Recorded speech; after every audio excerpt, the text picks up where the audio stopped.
They swore an oath to protect us. Instead, they killed us. Over 101 years, the United States government has murdered its own citizens. No trials, no charges, no due process, just bombs, bullets, and badges. This is the story of 6 massacres, 6 cover-ups, and 0 accountability. August 1921, Blair Mountain, West Virginia. 10,000 coal miners went on strike. They wanted safe working conditions, fair wages, the right to unionize. The coal companies said no. So the miners armed themselves and marched. The largest armed uprising since the Civil War. And you've never heard of it. That's not an accident. The US government responded with the army. They sent bombers. World War I had just ended. They had leftover chemical weapons, poison gas. They dropped it on American workers. The first time the US military bombed its own citizens from the air. The battle lasted 5 days. Over 100 miners died. Thousands were arrested, charged with treason for wanting safe working conditions. The biggest labor massacre in American history, erased from textbooks deliberately. No coal company executives were charged. No army officers faced consequences. The miners lost everything, and the government made sure you'd never learn their names. December 4th, 1969, Chicago, Illinois. Fred Hampton was 21 years old, chairman of the Illinois Black Panther Party. He fed children. He brokered peace between gangs. He organized free health clinics. The FBI called him a threat. They drugged him. An informant slipped sedatives into his drink. At 4:45 a.m., 14 Chicago police officers raided his apartment. They fired 99 shots. Hampton fired 0. He was asleep in his bed. They shot him twice in the head at point-blank range. His fiancée was 8 months pregnant. She was sleeping next to him. They didn't shoot her.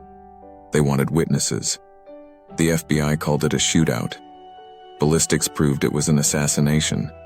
The only Panther bullet hit the ceiling, probably a death reflex. 13 years later, the families won a settlement. $1.85 million. No one went to prison. No one lost their badge. May 4th, 1970. Kent State University, Ohio. Students protested the Vietnam War. The National Guard was called in. 13 seconds. 67 rounds fired. 4 students dead. 9 wounded. Some of the dead weren't even protesting.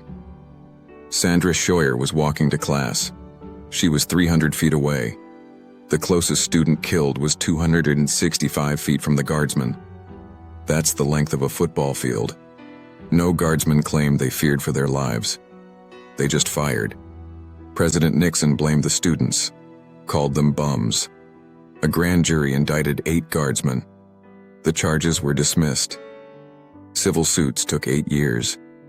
Families got $15,000 each and a statement of regret. Not an apology. Regret. May 13th, 1985. Philadelphia, Pennsylvania. MOVE was a black liberation group. The city wanted them gone. Police surrounded their row house. MOVE refused to leave. So the Philadelphia Police Department dropped a bomb from a helicopter onto a residential neighborhood. The bomb started a fire. Police were ordered to let it burn. 11 people died. 5 were children. 61 homes burned to the ground. An entire neighborhood.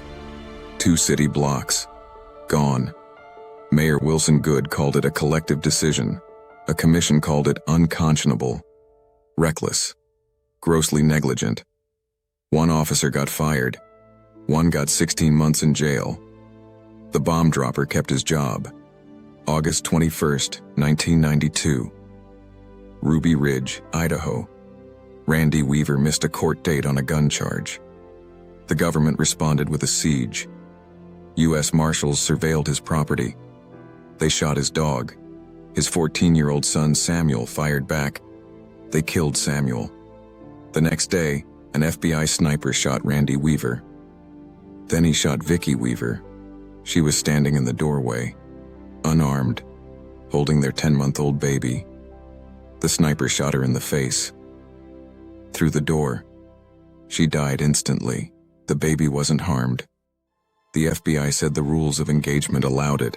The Justice Department disagreed, called it unconstitutional. The sniper was charged with manslaughter. The case was dismissed. He got a 2-week suspension, then a promotion. The Weaver family won $3.1 million. Randy Weaver served 18 months for the original weapons charge. His wife and son stayed dead. January 7, 2026. Minneapolis, Minnesota. Renée Good was a poet, a mother, a wife. She protested Operation Metro Surge, the largest immigration enforcement operation in U.S. history. An ICE agent shot her in her car. The government called her a domestic terrorist. An independent autopsy proved she was shot in the back. January 24, 2026. Same city. Alex Pretti was an ICU nurse. He cared for veterans. He filmed federal agents on his phone. 6 agents tackled him. They fired at least 10 shots in 5 seconds. He had a legal permit to carry. He never drew his weapon. He was shot in the back while on the ground.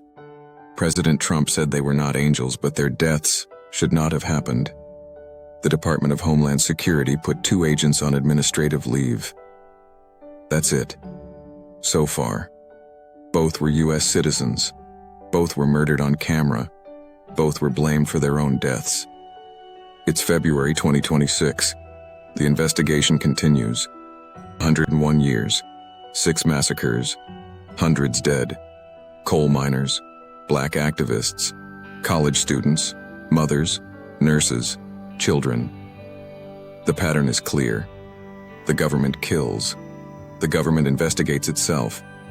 The government finds no wrongdoing. Settlements get paid. Families get money. No one gets justice. Officers get suspended. Agents get promoted. Life goes on. Except for the dead. They stay dead. And we're told to trust the system, to respect authority, to comply. They swore an oath to protect us. This is dark history. The kind they don't teach in schools. The kind they hope you'll forget. Don't forget. Subscribe. Share this. Remember their names.